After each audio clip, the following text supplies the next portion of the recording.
I can't stand anything about you. Just the family will go, so you, old lady, just staying clean."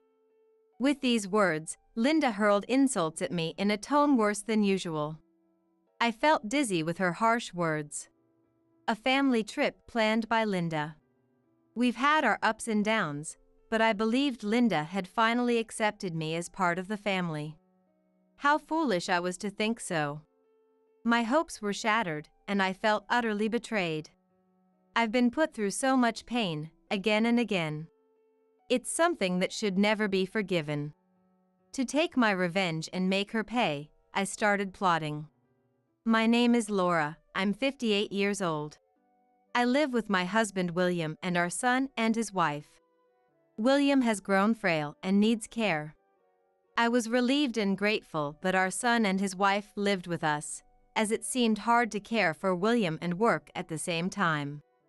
However, not everything was good. Most of my troubles involve Linda, my son's wife. When David introduced her as his fiancée, she seemed like a nice woman. But once they married and started living with us, I realized Linda was brazen and selfish. Today was another day her actions angered me. When I returned from work and checked on William, it seemed he hadn't been fed or changed. Exhausted from work, I had to feed William, bathe him, and put him to bed. These tasks should have been done by Linda, a housewife not working outside, or David, who was just idling at home. But the couple didn't help with caregiving or household chores, leaving me to do everything after work. "You're always troubled because of me. I'm truly sorry." William apologized, struggling to speak. His words pained my heart. "It's not your fault, William. Don't worry about it," I replied with as much kindness as I could muster. The real problem was the son and his wife, who did nothing at home. The reason they neglected household duties was because of Linda. When they first moved in, David was still working, and Linda, being a housewife, I had hoped she would help with some of William's care and household chores. However, Linda shook her head. "Why should I be the one to take care of him? Isn't that your job, Laura, as his wife?" I vividly remember feeling dizzy at Linda's words. I have to leave the house for over 8 hours due to work.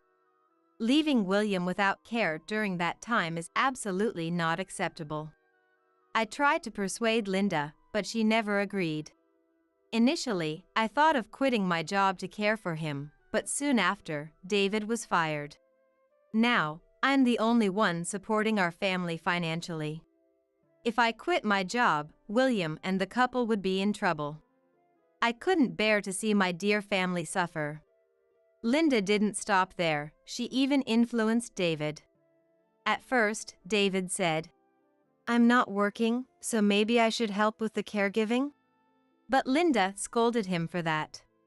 "It's all Laura's responsibility, the caregiving and housework. To start saying you can't do it is utterly irresponsible. We can't allow that."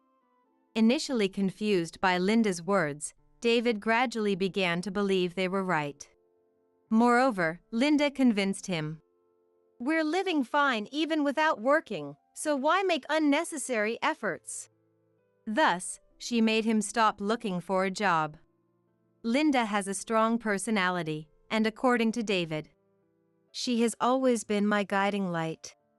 Trusting in Linda's guidance completely, David has even stopped job hunting and now just relaxes at home. Of course, he doesn't help with any household chores or caregiving. Such a lifestyle is unbearable. I've repeatedly asked them to resume job hunting or at least help with caregiving and chores. But every time, Linda accuses me of trying to turn David into a servant, saying I'm cowardly for not wanting to do caregiving and housework myself. Trusting Linda completely, David has turned cold towards me. "I never thought Mom could be such a terrible person. I'm disappointed." Hearing that was a real shock. I thought I was acting for the family, but my intentions never reached David. Where did I go wrong? Was it a mistake to hope for an easier life by living with them? But life was indeed tough every day. Caregiving takes its toll on both mind and body. Watching William weaken day by day was distressing. I feared what would happen if I became too weak to move. Maybe it was naive to expect living together would ease these worries. Yet, I was truly grateful they offered to live with us, and I still am. But enduring such a life physically and mentally has been hard. With more people living together, the household chores have become increasingly difficult. Managing them all alone is just too much to handle. Is it so selfish to want some help? Am I wrong to think this way? Would everything be fine if I just managed better? There's no clear answer, and I'm just getting worn out. Then, one day, David, relaxing in the living room, told me about a family trip Linda was planning. Apparently, Linda's parents gave them plane tickets, and the departure was imminent. Maybe a family trip will cheer Dad up, and Mom, you need a break from working hard every day. Those words warmed my heart. I had thought Linda disliked us, even hated living in the same house, but it seemed I was wrong. The hotel Linda booked was well equipped for accessibility, suitable for William. She had gone out of her way to find such a hotel. For the first time, I saw a caring side of Linda and thought she might be kinder than I had imagined. But it didn't take long for me to realize that my hope was in vain. On the actual day of the trip, Linda saw me, excited from preparing since the day before, and laughed. Was it so funny that I was excited, despite my age? Confused as to why she laughed, Linda spoke while still laughing. I can't stand anything about you. We're going as a family, so you stay here and clean, old lady. I was taken aback by her sudden words. A family trip excluding me, and I should clean. Does that mean I'm not family? Her attitude and words were so hurtful I could barely stand. Linda, seeing me like this, laughed. Serves you right. I had had enough. Linda had constantly ridiculed and acted selfishly towards me, so she deserved to be punished. That's why I planned a thorough revenge. Okay, have fun then, I said. To this, Linda laughed even more. Oh, are you okay with that? Good. We didn't book a spot for you anyway. If you had insisted on coming, you might have ended up sleeping outside. Hearing Linda's words, I let out a heavy sigh. She never intended to take me on the trip. I was not family to her. I was an annoyance to her. It must be for that reason. I thought I had always carefully protected and cherished my family, including my son and his wife, and William. But only my husband, William, seemed to have received those feelings. Laura, are you okay? Even William, whose consciousness was clouded by illness, seemed to realize the heavy atmosphere. Feeling sorry for him, I answered as brightly as I could. I'm fine. But William still looked uneasy. They're taking you on the trip, right, William? I asked. Linda replied. Of course. William is part of our family. If at least William could get a change of scenery, that wouldn't be so bad. Then have a good trip. I'll do as I was told and clean while waiting, I said with a smile. Linda, hearing this, said, I appreciate your understanding. But David, who had been watching us, worriedly interjected. Mom, are you really okay with this? Maybe something can be done even now. David interjected, looking worried. However, Linda glared at him and scolded. What? Be quiet. This is revenge on Laura, who always bullies me. Obedient to Linda's words, David said, Okay. And fell silent, not saying anything more. Then, the time to leave the house as planned approached. The son and his wife, along with William, hurriedly left the house to catch their flight. I sent them off with a smile. I'm not the type to give up here. I had a special revenge plan in mind. And I sent them off with a smile, just for the sake of implementing it. Now, what should I do? I'd like to make them thoroughly experience hell, a fate just like that. With that thought, I started my work. First, I thoroughly cleaned the house. I took all the furniture out into the yard. There was so much dust, especially where the furniture had been. Honestly, it took half a day just to move everything out, but since the son and his wife wouldn't return for a week, it seemed like a good opportunity. I had taken the week off work, and I thought it would be nice to use this full week for my revenge. After moving all the furniture, I spent about 4 hours vacuuming every corner of the house. A considerable amount of trash came out, so I finished vacuuming each room in several turns, then I mopped the entire house. That's how the first day ended. Since I had moved out all the bedding, including the bed, I decided to sleep on the floor. Since it's just me, there's no point in fretting over the details. Surprisingly, it was quite nice to be able to lie down on the floor without worrying about anyone else. On the second day, I cleaned the areas I hadn't been able to get to and started looking for a temporary base. There was a weekly mansion not too far away, so I decided to stay there for a while. Next, I found a mover to transport the furniture. Fortunately, it wasn't their busy season, so I found a mover who could transport the furniture by the next day. In the meantime, I polished all the furniture. All this furniture was bought by me. In other words, they're mine. I would never allow the son and his wife to get their hands on them. That's why I was determined to take them back no matter what. Both the furniture and the house were immaculately cleaned. The furniture looked as good as new, and the house seemed as if it had just been built. After finishing what I could do right away, I walked around the newly cleaned house, reminiscing about the past. I had been indebted to this house for a long time. I think I bought it when my career was just starting to take off. Back then, William was still healthy and working, and we talked about supporting each other in the future. It was also the house where David grew up. Walking around, I found traces that held emotional significance. This is from that time, and this is. Just walking and thinking about it filled me with deep emotions. But it was time to say goodbye to this house. I didn't know whether someone new would live here or if it would be demolished, but I probably would never return here again. That night, I slept while thinking about the house. I was sad to leave my spotless, proud home and tears welled up, but this separation was necessary for my revenge. The next day, the movers came.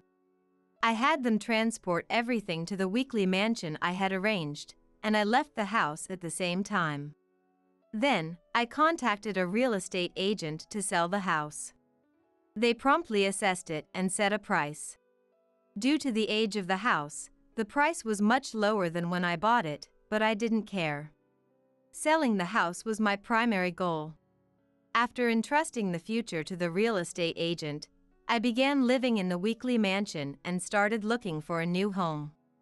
I found a condominium with barrier-free facilities, nearby caregiving services, and other convenient amenities. It seemed like a place where William could live comfortably. I contacted the owner immediately, and they invited me to come and see it. I quickly got ready and headed there. The condominium was even nicer than the pictures on the internet. When I arrived, the owner and the real estate agent were there and explained everything carefully. Although smaller than the house I had lived in, it was spacious enough for us to live comfortably. And from now on, it would just be the two of us, without having to consider the son and his wife. The attitude of the owner and the real estate agent was very good. I felt I could trust and entrust them with this matter. When I expressed my positive consideration, they offered it to me at a very reasonable price. I couldn't miss this opportunity. I decided to sign the contract immediately, and the owner seemed quite pleased. They said I could move in the next day, so I decided to move my furniture and belongings then. Everything was going smoothly, almost as if supporting my revenge. I couldn't believe how well everything was working out. But everything was indeed going well. I felt affirmed in my revenge and was in a very good mood. And I resolved to carry out my revenge properly. A week passed since the son and his wife and William left for their trip. Knowing their flight's arrival time, I drove to the airport. Waiting for them at the airport, Linda noticed me first and approached with a laugh. "Isn't that Laura? Did you miss not being able to go on the trip? If you like, I can buy you some airport souvenirs." "We didn't buy any for you." Linda's mocking attitude. To her words, I replied, "I don't need it. It's a waste of money." Then Linda said resentfully, "How cheeky." I made a proposal to Linda. "Could I take William with me? There's a place I want to take him," I said, and Linda tilted her head but soon laughed. "Sure. Since you couldn't go on the trip, you must want to create some memories at the airport, at least." She took on an even more mocking attitude. If it were the old me, I would have been irritated by this attitude, but now, Linda's words didn't bother me at all. Because the revenge play had already begun. I parted ways with the son and his wife and took William to our new home. William seemed puzzled by the different destination, but trusting me, he complied. After explaining the future plans at the new house, William expressed his willingness to follow me, saying, "If that's what you decided, I'll go along with it." Just like my husband. In about 30 minutes, the son and his wife would probably arrive at our former home. By then, it was likely already sold, and probably the locks were changed, so they wouldn't be able to enter the house. I couldn't help but smile, imagining their confusion. Looking forward to that moment, I soon received a call from Linda. "Laura, it's terrible. We can't get into the house," Linda shouted frantically over the phone. In the background, it sounded like David was desperately trying to open the door. "Laura, where are you guys? Please come back quickly." Linda seemed unable to accept the situation, sounding panicked. I couldn't help but laugh, everything was going according to plan. All of this was orchestrated by me.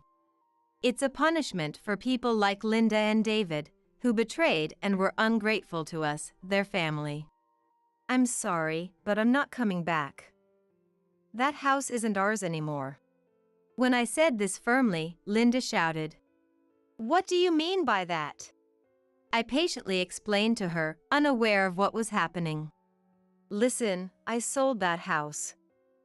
It was tough because I had to clean it.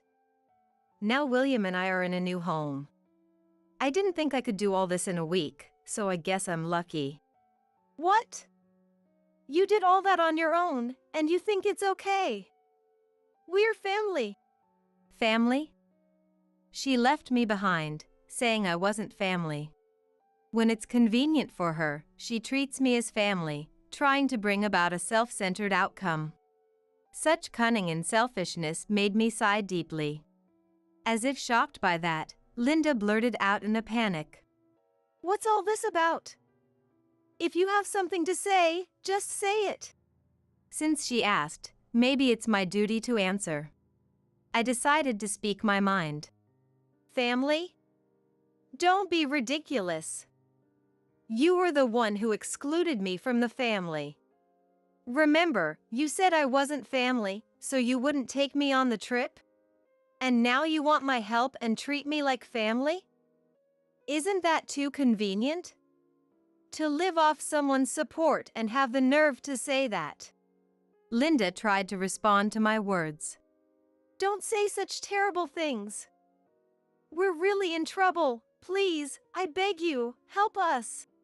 Her voice was filled with panic and anxiety. She was genuinely asking for our help.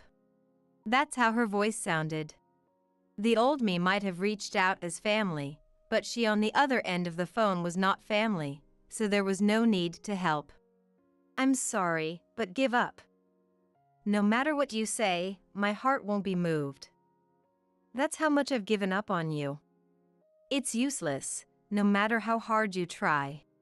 I said this and hung up the phone.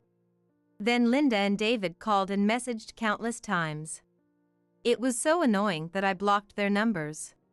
They don't know where we've moved, so they can't contact us anymore, but I can learn about their situation through relatives.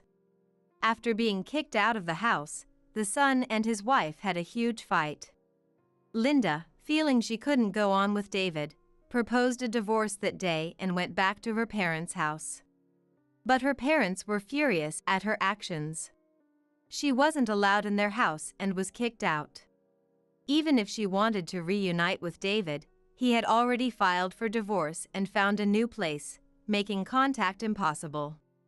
David regrets his actions and inquires about us through relatives. I've already informed the relatives, so no information about us gets back to him.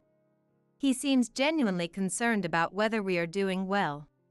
What David did is not forgivable. But I sympathize with his inability to act on his own opinions, always scolded by Linda. I'm thinking of giving him a chance to be part of the family again if he truly shows remorse. For now, I will not do anything and just observe David's behavior through relatives. If possible, I would like to take a new step as a family. I want to watch over him carefully and as a mother. Quit loafing around, you useless old hag! Suddenly, a dull thud hit my back. As I involuntarily groaned and turned around, Marissa had stuck out her foot. Then, thuds kept hitting my back repeatedly. I heard Mel barking at Marissa, trying to protect me. Ugh, so annoying. I'm going out for a bit, Marissa said before leaving. Stunned by the unexpected pain, I was immobilized. Then, my mother-in-law Norma approached me. Don't just lie there in the way. You're a nuisance, Norma said, her words unkind and her gaze full of inconvenience, causing tears to spill from my eyes. Sensing my distress, Mel growled at Norma. Oh, scary, scary. Train that thing properly. Unlike you, I'll be going shopping with the lovely Marissa. Norma left without helping me. My only ally was Mel, who looked worried and licked my face. After they had gone, I heard the front door burst open and sensed someone rushing in. Still unable to move. Are you okay? An unexpected person came to my rescue. I am Olivia, a 32-year-old housewife. My husband, Nathan, works for a major corporation. Having once worked there myself, we have plenty of savings, allowing us to live comfortably even with me being a housewife. For the past few years, we've been living with Nathan's mother, Norma, in his family home. How am I supposed to live on my own now that my husband is gone? After being pleaded with by Norma, who would call incessantly every day or suddenly visit, we reluctantly agreed to live together. Initially, Nathan and I planned to share household duties while continuing to work, but a wife working is out of the question. If you work outside, you'll definitely cheat, Norma harassed me daily, even calling my company and causing work disruptions, leading to my resignation despite being retained. Upon this, Nathan apologized to me and scolded Norma. Just a minute, Olivia. My room is a mess. Oh, Norma, didn't you tell me not to enter your room because you didn't want me touching anything? So, please take care of it yourself. Or have you forgotten that already? Maybe we should get you checked at the hospital? You. Moreover, I'm not one to hold back in response. Having lost my parents early on, I've faced my fair share of hardships, so I won't be defeated by Norma alone. Nathan has given me the green light to speak my mind without reservation against his mom. Speaking of Nathan, he has a brother, Marcus, who is dearly adored by Norma. Honestly, I'm not fond of my brother-in-law, Marcus. I've met him a few times, but he's always expressionless, doesn't even twitch an eyebrow when Norma clings to him, and his aloofness makes it hard to understand what he's thinking. As a result, I keep my distance from Marcus, which means I also have little to do with his wife, Marissa. However, I've heard from Nathan that their marriage was heavily pushed by Norma and Marissa's parents. He's not a bad person, though, Nathan would say with a wry smile about the stoic Marcus. Then, unexpectedly, "Hello. We'll be in your care from today." "What?" "Oh, welcome, both of you." Marcus and his wife appeared at the entrance with a lot of luggage. And at Marcus's feet was a restless small dog. "What are you doing? Hurry up and bring in the luggage."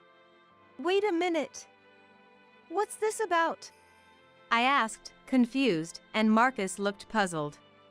Apparently, Marcus was transferred to a new hotel nearby, and due to Norma and Marissa's strong insistence, they decided to move in with us. And today was their moving day. I was not informed about this. Indeed, Norma had ordered me to stay home today, but... "You didn't know?" Yeah. Marcus sighed deeply at my response. Then, he looked around the house. "Where's Nathan?" "Nathan is on a long business trip." Unfortunately, Nathan was on a long business trip. He couldn't refuse the trip related to his qualifications, and he left worried about me. I wanted to go with him, but I stayed behind, defeated by Norma's hysterical screaming. I've been outplayed. If I had been told, I would have opposed living with Marcus and his wife, or followed Nathan on his business trip. They must have kept it a secret until the last day for that reason. Norma gives me a nasty smirk. "Move it! Standing there, you're just in the way." "Carry your own luggage." "Sorry, but could you please take care of Mel?" Marcus sighed deeply again and handed me the leash of the small dog. The little dog, Mel, seemed friendly, quickly warming up to me with sniffs and licks. Though taken aback by the suddenness, I fell in love with adorable Mel, as I've always liked dogs. Nevertheless, I made sure to report this incident to Nathan. "What were you thinking? Making decisions about moving in together without telling us? Olivia could have come to stay with me." "Don't be ridiculous. Marcus and his wife are tired. We need to help them settle in." Despite Nathan's scolding over the phone, Norma seemed unfazed. Worst of all, in the chaos, Norma hid something precious of mine, leaving me unable to leave for Nathan's. So, I had no choice but to continue living with them. "Let's get along from now on." I might be younger, but as the wife of Marcus, the eldest son, I rank above you." "Huh?" "So, we're clear." Old-timer. I had a bad feeling not only about Marissa, who said this, but also about Marcus, who just silently watched us. The days that followed were challenging.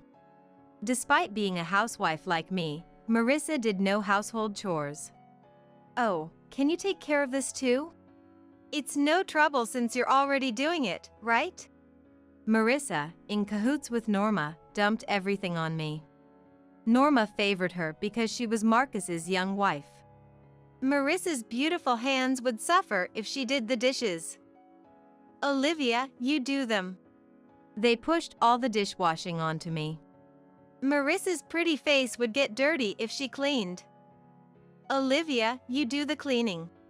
They dumped all the cleaning tasks on me too. Marissa just tagged along and laughed. Apparently, Marissa's family has been wealthy hoteliers for generations, never having to struggle, accustomed to having others do everything for them. So, having others do household tasks was normal for her. "Come on, do your own share at least." It saves on the water bill if we do it together. Plus, what's the difference between doing it for one or two? Marissa is right. You have nothing but household skills, so just do it quietly. It was manageable when it was just Norma, but with Marissa joining in, it became troublesome. It was a constant battle of 2 against 1. With the increased number of people, I was the only one doing chores, adding to my burden. That I could still endure. But Marissa even pushed the care of Mel, the dog they brought, onto me. Mel's walk is your task today too. Hey, you brought him. He doesn't listen to me. Plus, taking him for walks is good exercise for you, right? You need to stay active while you can, unlike me in my 20s. You're elderly in your 30s. She mocked me with those words. To 25-year-old Marissa, I, at 32, might seem old. But what about Norma? And Marcus, her beloved, is 36, more than a decade older than her. Yet, weighed down by the daily chores and caring for Mel, I couldn't muster the energy to retort. Incidentally, Marcus has the kind of looks that could make him a model if not for his aloofness, appearing quite youthful. Marissa is deeply in love with such a Marcus, acting all cute and lovely in front of him. So, there would be no scorn or dumping of chores if Marcus was around, but, being busy, he always comes home late and is unaware of the situation. Oh, Mel. Are you trying to comfort me? The only ally I have is Mel, who, feeling attached, is licking my hand even now. Mel's presence is also a reason I can't leave this house. Without me, Mel would quickly decline. All I could do was fret over the current situation. Let's take a break. Between household chores and taking care of Mel, I was utterly exhausted. Mel is still okay. He's become my source of comfort, after all. But being burdened with all the household chores, lately, I've been ordered to redo laundry because the folding wasn't to their liking or the seasoning wasn't right. And then they go out to eat or buy new clothes, making my efforts all for naught. Completely drained mentally, I decided to lie down for a break, just 5. No, 3 minutes. As I was drifting off with Mel snuggling up to me, feeling his warmth. Ouch! A sharp pain shot through my back. Quit loafing around, you useless old hag! Another dull thud hit my back. As I involuntarily groaned and turned around, Marissa had stuck out her foot. Then, thuds kept hitting my back repeatedly. I heard Mel barking at Marissa, trying to protect me. Ugh, so annoying.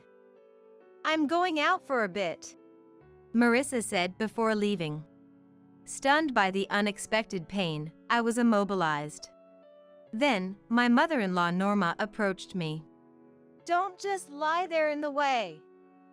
You're a nuisance, Norma said, her words unkind and her gaze full of inconvenience, causing tears to spill from my eyes. Sensing my distress, Mel growled at Norma. Oh, scary, scary. Train that thing properly. Unlike you, I'll be going shopping with the lovely Marissa. Norma left without helping me. My only ally was Mel, who looked worried and licked my face.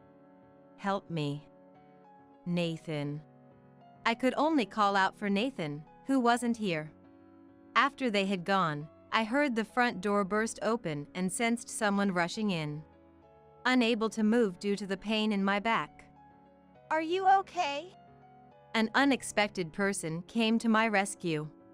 Why? I saw everything that happened. The one who lifted me up was Marcus, pointing at a pet camera. Actually, there was a pet camera in the room, brought by Marcus for Mel. I thought I'd look at Mel on the pet camera to get some comfort during my break. This pet camera could be checked from a smartphone. And it had become a habit for Marcus to watch Mel during his breaks. Today, he saw everything that happened with me, Marissa, and Norma, and hurried back home after getting permission from his workplace. I'm truly sorry for what my family did. Marcus then took me to the hospital. Fortunately, I hadn't fractured anything and didn't need to be hospitalized. But considering my situation, it was decided that I couldn't return to that house, so Marcus arranged for me to stay at the hotel he worked at. Nathan, it's me. Come to the hotel I'm about to tell you as soon as you can. I'll let the hotel know. Marcus immediately contacted Nathan and offered to pay for the stay. Initially hesitant, but, please, just let me make this right. And if those two contact you, you can ignore them. Hearing this, I decided to accept his help. Afterwards, as soon as I lay down on the fluffy bed, I fell asleep almost instantly. When I woke up, it was evening, and the sound of my ringing smartphone woke me. Excuse me, Nathan has arrived, so I brought him. Olivia! Are you okay? Nathan. Tears nearly spilled at the sight of Nathan rushing over to me. Nathan and Marcus, both showing concern for me. Suddenly, Marcus's gaze shifted to my continuously ringing smartphone. Olivia, sorry. I'll answer it. After saying that, Marcus took my smartphone. He immediately put it on speaker, so we all could hear the voice. Where have you gone? And ignoring my calls. If you have time to play, then hurry back and start cooking. Today we're having something luxurious. Marissa. With just one word from Marcus, Marissa's complaints came to a halt. Marcus.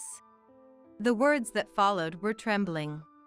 She probably never expected Marcus to answer. Why is Marcus? Pet camera.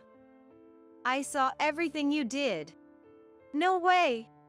Stay quiet at home until I return. Tell Mom the same. With that, Marcus ended the call and handed me back the phone. His cold tone towards Marissa contrasted with his genuinely concerned expression for me. Then, I was going to stay in the hotel with Nathan tonight and return home temporarily tomorrow. After sorting out some work, Marcus opened up about his feelings. To be honest, I detest my mom internally. It seemed Marcus was fed up with Norma's suffocating love and meddling in everything. Thanks to his late father-in-law, he had managed to escape home and live and work at a distant hotel. But, being forced into marriage, he was sent back home and thus stayed late at work to avoid being at home as much as possible. Apparently, Marissa fell in love with me at first sight, and my marriage was arranged by her and my father-in-law, who is a hotel owner. What does that mean? If they married me off to their daughter, they'd transfer me to a hotel being built near our home. That way, we could live together again. So, to Norma, Marissa was a dear ally who had brought Marcus back home, a benefactor for getting him to return. That's why she favored her so much. And for Marcus, home must have felt suffocating. He might be expressionless at home, but at work, Marcus always had a gentle and wonderful smile. Being at home must have been really stressful. What will you do now, Olivia? Why don't you come with me on my business trip? I'd love to, more than anything. I told them both about the important item that Norma had hidden. Immediately, both showed angry expressions, truly brothers. Mom. I'll never forgive her. We'll definitely get it back tomorrow. Go with Nathan and don't worry. Encouraged by Marcus's words, I nodded. The next day, taking a day off, Nathan, Marcus, and I returned home together. Do you understand what you've done? How dare you hurt someone important to me? I'll never forgive you. That's... Both of you, calm down. Now it was 2 against 3, a complete reversal of the situation. By the way, I had recorded all the previous verbal abuse. Hearing it, Nathan and Marcus looked so menacing, I was scared myself. Olivia is not your housekeeper. She will go with Nathan to the business trip. I'm utterly disappointed in you. That's because Olivia tricked. When Marissa tried to retort, Mel growled lowly at her. Mel, who had not shown himself since we arrived. In his mouth, he was carrying something. That's... What Mel had was my precious item, a ring that belonged to my mother. I had kept it safe, but Norma had taken it without permission. Mel found it for me. Overwhelmed, I petted Mel, and he happily wagged his tail. This dog was like an angel to me. Marcus, who had been smiling gently at us, turned back to Norma and the rest with a blank expression. If you object, I'm willing to consider divorce and separation. No way! We wouldn't object. At Marcus's words, both raised their voices in what sounded like screams. Neither wanted to be separated from Marcus, it seems. The acceptance was so straightforward it was anticlimactic. As I was about to pack my things and leave. Olivia, if you don't mind, could you take Mel with you? Really? Mel was whimpering sadly at my feet. I wanted to take him if I could. But Mel was supposed to be Marcus's source of comfort too. It's better for Mel to go with Olivia. If it's not too much to ask, I'd appreciate it if I could see him occasionally. Of course. Thank you so much. I thanked Marcus and left the in-laws' house with Nathan and Mel. For now, we decided to stay at a hotel within the same chain that allows pets. Because Nathan's temporary housing at his business trip location doesn't allow pets. The hotel arrangements were made by Marcus and Marissa's mother. It turns out the hotel business belongs to Marissa's maternal family. Marissa turned out the way she did because her father, who married into the family, spoiled her. On the other hand, her mother is strict, and not wanting to live with her, Marissa agreed to live with Norma. And now, her mother has arranged a new house for us as compensation for the trouble Marissa caused, as part of the divorce settlement. Is this really okay? Why not? If we didn't accept, we'd be apologizing forever. So, we gratefully accepted. Then, Nathan talked with his company and decided to stay at the branch office of his business trip location. A new employee with the same qualifications as Nathan has become independent at the headquarters, so the transfer was approved. Moreover, I was allowed to return to work at the branch office. What about Norma and Marissa? Marcus, me, and her mom took care of scolding them. I hadn't been to the in-laws' house because I was focusing on preparing for work and treatment, but afterward, the three of them went there to lecture Norma, Marissa, and Marissa's father. The trio was reportedly in tears, apologizing profusely. And as part of the divorce settlement, Norma and Marissa were made to work as cleaning staff at the hotel. Marissa's dad, wanting to avoid divorce at all costs, couldn't assist Marissa. Marcus said he keeps them in line by threatening divorce or separation whenever they start to complain. Thanks to Marcus keeping an eye on them, the compensation money from the divorce settlement has started coming in little by little. Buying treats for Mel with that money always brings him joy and comfort. Sometime after the incident, I received a call from Marissa. Please, convince Marcus. Apparently, Marcus had filed for divorce from Marissa after a portion of the settlement money was paid. Additionally, because they had moved out of the family home, both seemed to have lost their minds. Despite repeated pleas to reconsider and come back, they were ignored, and eventually, their contact was blocked. I'm really serious about Marcus. So, about Marcus? Your phrasing makes it sound like there are others. Marissa let out a regretful sound. It seemed she had dug her own grave, and I couldn't help but smile. That's not what I meant. Don't worry. I'll make sure to mention this to Marcus. Goodbye. Right before the call ended, I could hear Marissa's scream. Thinking, serves you right. I reached out to Marcus. Olivia, what's wrong? Did my ex-wife do something? I almost laughed at Marcus's immediate concern. Marissa might be seeing another man. Oh, that sounds worth investigating. Thank you for the information. After finishing my call with Marcus, Norma reached out next. I picked up the phone, somewhat amused, wondering what she would say. Do you know where Marcus has gone? Well, even if I did, I wouldn't tell you. What's that supposed to mean? Give me back my Marcus. I'll leave you with one last piece of advice. Marcus says he dislikes you. After kindly informing her, I heard Norma's stunned voice. That's a lie. Just telling you the truth. I replied and hung up. Imagining Norma's probable meltdown made me want to burst out laughing. At that moment, Mel came up to me, tilting his head and playfully engaging. Then, I heard that Marcus had successfully demanded the divorce settlement from Marissa. Marissa tried to appeal to her dad, but given that he was divorced from her mom, no help was forthcoming. Without Marcus, Marissa saw no reason to stay in the in-laws' house but had nowhere else to go. Norma, thoroughly disliked by Marcus because of Marissa, wanted to kick her out but couldn't afford to lose another breadwinner.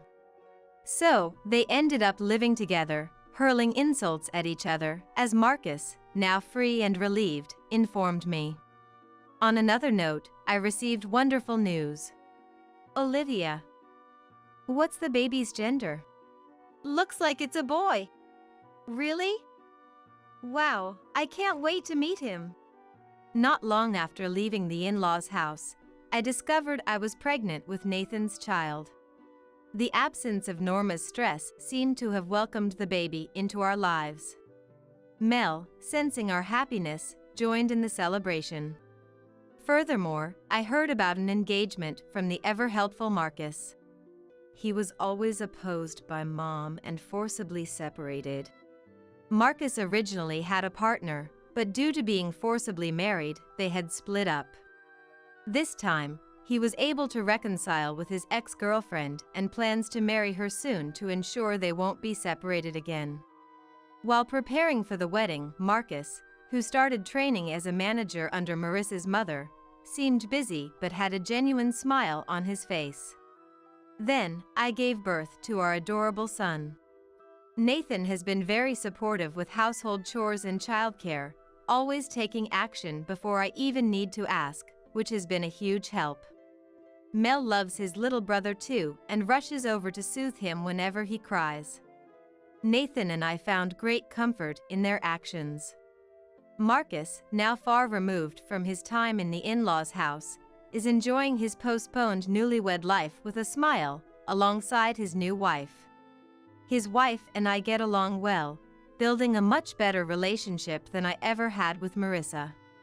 She's also a kind person who offers me help. Hey Nathan, can I go help out this time? Yeah, I'll come too. When our son was a bit older, we found out that Marcus's wife was pregnant. Now it was my turn to be there for her. This giving and receiving of help. I believe this is what family should truly be like. One shouldn't cling or depend entirely on someone else. And certainly, berating or resorting to violence is out of the question. To ensure Norma doesn't become a negative example of spoiling her beloved son too much. I swore that deeply in my heart.